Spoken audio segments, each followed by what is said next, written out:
বন্ধুরা নমস্কার। ডক্টর মনমোহন সিংয়ের মৃত্যু বিজেপির জন্য বড় ধাক্কা না কংগ্রেসের জন্য বড় ধাক্কা? আপনাদেরকে যদি এই প্রশ্নটা করি তাহলে আমি নিশ্চিত যে আপনাদের মধ্যে অধিকাংশ মানুষ প্রথম প্রতিক্রিয়া হিসেবে বলবেন যে এটা কংগ্রেসের জন্য সবচেয়ে বেশি ক্ষতি, এটা কংগ্রেসের জন্য সবচেয়ে বড় ধাক্কা।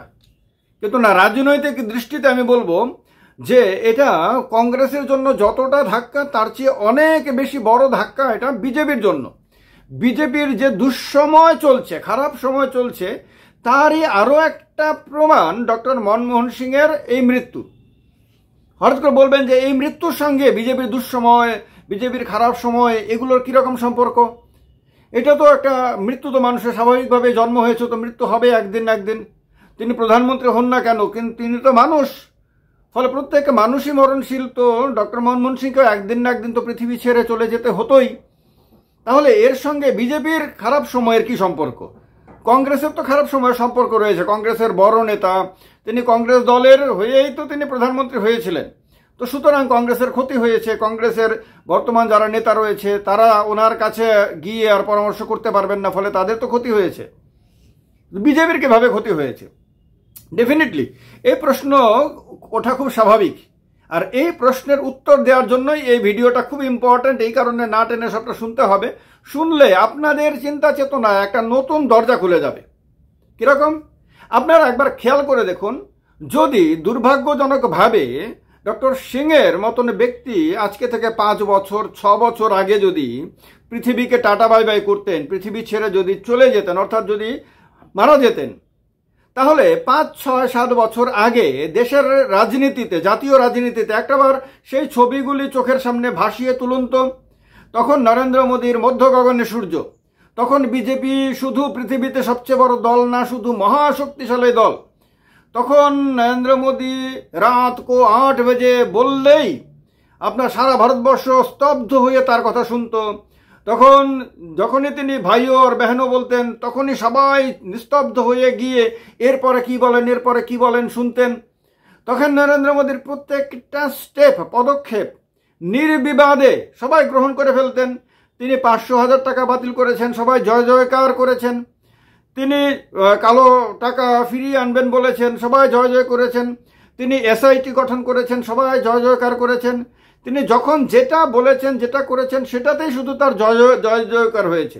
শুধু ভারতবর্ষের ভেতরে না, ভারতবর্ষের বাইরেও তিনি যখনই যেখানেই গেছেন সেখানেই হাজার হাজার লক্ষ লক্ষ মানুষ এসে তাকে একবার দেখার জন্য, সামনে থেকে দেখার জন্য উদ্গ্রীব হয়েছে।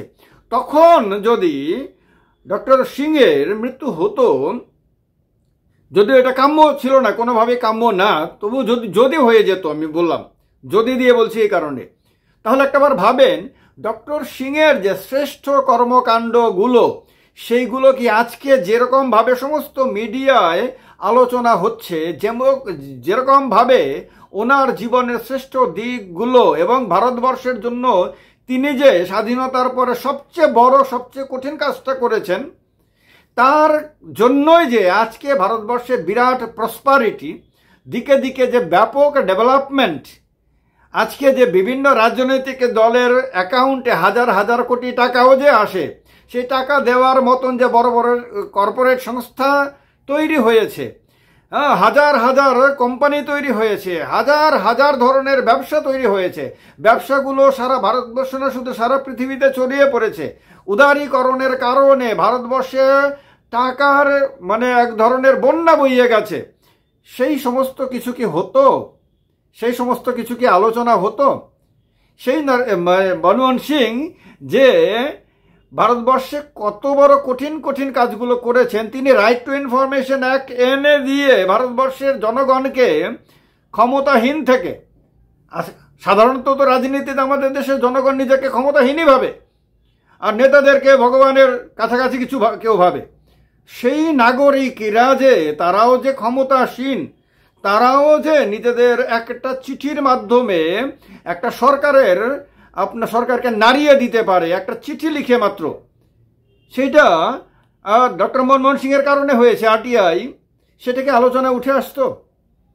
আজকে যতটা গুরুত্ব সারা ভারতবর্ষে, সারা পৃথিবীতে ডক্টর মনমোহন সিংয়ের জীবনী পাচ্ছে, তার কর্মকাণ্ড পাচ্ছে, তার অবদানগুলো পাচ্ছে, সেইগুলো কি 5-7 বছর আগে হলে হতো? পেত না, একেবারেই পেত না। আজকে ভারতবর্ষের মানুষ হারে হারে টের পাচ্ছেন যে ডক্টর মনমোহন সিংয়ের ব্রেনটা আর আইনস্টাইনের ব্রেন, এই দুটোকে বোধহয় পাশাপাশি রেখে যদি বিজ্ঞানীরা গবেষণা করেন তাহলে হয়তো দুটোর মধ্যে সিমিলারিটি পাবেন। আজকে মানুষ বুঝতে পারছেন। এটা যদি 5-7 বছর আগেও হতো তাহলে নরেন্দ্র মোদীর ছায়ায় ডক্টর সিংয়ের সমস্ত কর্মকাণ্ড ঢেকে যেত। তখন শুধু নরেন্দ্র মোদীরই আলোচনা হতো। আজকে যেমন শুধু মনমোহন সিংয়ের কর্মকাণ্ডের আলোচনা হচ্ছে, তার শ্রেষ্ঠ কীর্তির আলোচনা হচ্ছে, তাকে ভারতরত্ন দেওয়ার দাবি উঠছে। কেউ কেউ তো বলছে যে তাকে নোবেল পুরস্কার দেওয়া উচিত ছিল অনেক আগে, না দিয়ে নোবেল কমিটি নিজের দক্ষতা দেখাতে পারেননি। সেই কথাগুলো কিন্তু উঠে আসতো না বন্ধুরা। আজকে মোদি ফিকে হয়ে গেছে। বিজেপি আজকে আর ভরসা করতে পারছে না যে মোদি হ্যায় তো মুমকিন হ্যায় কথাটা বলা। একবারও বলে না কিন্তু আজকে কোনো নেতা, আজকে একবারও বলে না যে যশস্বী প্রধানমন্ত্রী তিনিই সব কিছু করছেন। আজকে বলে না, এটা বিজেপি সরকার বলে না, আজকে এনডিএ সরকার বলে। এখন আজকে মোদিই সব করছেন এটা বলে না একবারও। কেন বলে না? বলে না সময়টা খারাপ হয়েছে বলে, আজকে দুঃসময় চলছে বলে। ফলে ভালো সময় খারাপ সময় কখন কার জীবনে কিভাবে আসবে কেউ বলতে পারে না। কোন রাজনৈতিক দলের জীবনে কিভাবে আসবে, কোন সরকারের জীবনে আসবে কিভাবে কখন, কেউ বলতে পারে না। আজকে আপনি যে সরকারটাকে দেখছেন প্রচণ্ড শক্তিশালী সরকার, কালকে ঘুম থেকে উঠে যে সেই সরকার ক্ষমতাহীন হয়ে গেছে, তার ওপর থেকে অন্য দল সমর্থন প্রত্যাহার করে নিয়েছে বা ওই দলটাই ভেঙে গেছে, এরকম কিছু দেখবেন না, তা কেউ গ্যারান্টি দিয়ে বলতে পারে না। সময়ের ওপরে মানুষের অধিকার নেই, মানুষের নিয়ন্ত্রণ নেই। সময়ের ওপরে কোনো সরকারের নিয়ন্ত্রণ নেই, কোনো রাজনৈতিক দলের নিয়ন্ত্রণ নেই। এই নিয়ন্ত্রণহীনতাই তো গণতন্ত্রের জন্য সবচেয়ে বেশি সুখবর। মানব সভ্যতার জন্য, মানব সমাজের জন্য এর চেয়ে বেশি আনন্দের খবর আর কিচ্ছু নাই যে প্রকৃতি নিজে এমন শক্তিশালী যে তার অধীনে রেখেছে বাদ বাকি সমস্ত কিছুকে।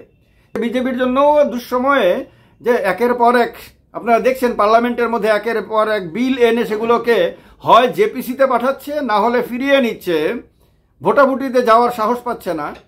আপনারা দেখছেন যে সহযোগী দলগুলো সামনে মুখে হাসি মুখ দেখালেও পেছনে ক্রমাগত খোঁচাচ্ছে। এই যে চিত্রটা, এই চিত্রের মধ্যেই ডক্টর মনমোহন সিং প্রয়াত হওয়ার কারণে আজকে বিজেপির রাজত্বে, নরেন্দ্র মোদীর প্রধানমন্ত্রীত্বে সমস্ত টিভি চ্যানেল বাধ্য হচ্ছে ডক্টর মনমোহন সিং যে শ্রেষ্ঠ কর্মকাণ্ড করেছিলেন, সারা ভারতবর্ষের অর্থনীতিকে একদম ইউটার্ন করিয়ে ফেলেছিলেন, যেটাকে ইংরেজিতে বলে প্যারাডাইম শিফট, সেটা করে ফেলেছিলেন।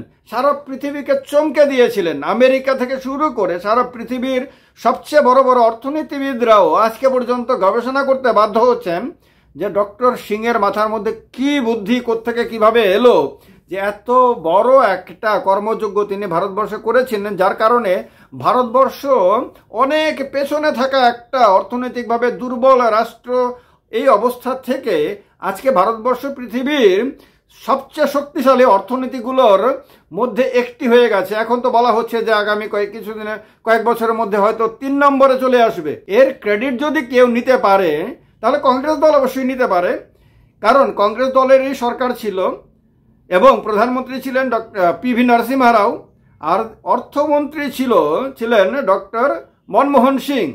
সুতরাং কংগ্রেস নিতে পারে অবশ্যই, কিন্তু প্রধানমন্ত্রী পিভি নরসিংহ রাও আর অর্থমন্ত্রী ডক্টর মনমোহন সিং, এই অর্থমন্ত্রী যখন প্রধানমন্ত্রী হন তখন তার ওই যে ধারাটা, সেই ধারাটাকে এত বেশি দ্রুত এগিয়ে নিয়ে যান যে এর পরে যখন মোদি প্রধানমন্ত্রী হন তখন মোদির জন্য অনেক সহজ হয়ে যায় কাজগুলো। কারণ তখন দেশের অর্থনীতি একটা সুন্দর সাজানো গোছানো একটা ব্যবস্থা, তখন দেশের মানে সার্বিকভাবে একটা সুন্দর গুলদস্তার মতন একটা সাজানো উপহার হিসেবে নরেন্দ্র মোদীর হাতে ডক্টর মনমোহন সিং দেশের অর্থনীতিকে তুলে দিয়ে যেতে পেরেছিলেন। এই কথাগুলো হজম করতে হচ্ছে বিজেপি নেতাদের, এই কথাগুলো নিজের কানে শুনতে হচ্ছে নরেন্দ্র মোদী এবং তার মন্ত্রী পরিষদের অন্যান্য সদস্যদের। এটাই বিজেপির জন্য দুঃসময়।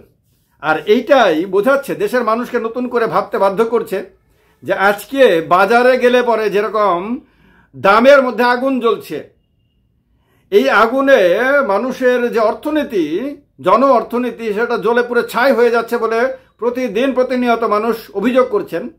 সেই অবস্থা থেকে উত্তরণের জন্য আবার ডক্টর মনমোহন সিংয়ের অর্থনীতিরই দরকার, ডক্টর মনমোহন সিংয়ের দেখানো রাস্তাতেই চলা দরকার। এই কথাগুলো কিন্তু মানুষ বলতে শুরু করে দিয়েছেন।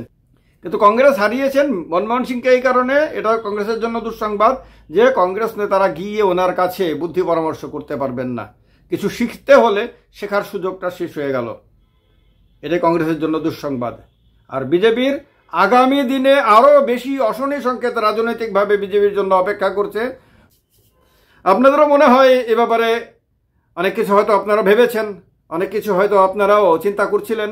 এই কারণে কে কি ভাবছিলেন সেটা কমেন্ট করে আমাকে জানাবেন। আমি কমেন্টগুলো পড়ি, আপনাদের সব কমেন্টই আমি পড়ি, অনেক অনেক কমেন্টেরই আমি উত্তর দিই। তো এই কারণে জানাবেন সেই কথাগুলো। এই যে ব্যতিক্রমী যে দিকটা ডক্টর মনমোহন সিংয়ের মানে অকাল প্রয়াণকে কেন্দ্র করে রাজনীতিতে যে প্রভাবটা, এটা আপনাদের মনের সঙ্গে মিলল কিনা সেটাও জানাবেন। ভিডিওটি ভালো লাগবে আমি জানি, আমার সব ভিডিও আপনাদের ভালো লাগে, তার কারণে এই ভিডিওটাকেও শেয়ার করবেন, লাইক করবেন। জয় হিন্দ, বন্দে মাতরম।